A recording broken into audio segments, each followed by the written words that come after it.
দুপুর গড়াতেই উত্তরার আকাশে দেখা যায় একটি অস্বাভাবিক শব্দ। তারপরই মাটিতে আছড়ে পড়ে যুদ্ধবিমানের মতো গর্জে ওঠা আগুনের বলয়।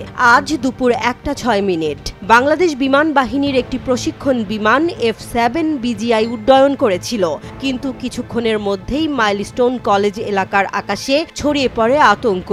উত্তরার আকাশ চিরে ভেসে আসে ধোঁয়ার কুণ্ডলী। নিচে বিধ্বস্ত ভবনের পাশে আগুনের লেলিহান শিখা, আর পাশে ছুটছে মানুষ প্রাণ বাঁচাতে। শিক্ষার্থী, পথচারী, স্থানীয়রা সবাই আতঙ্কিত।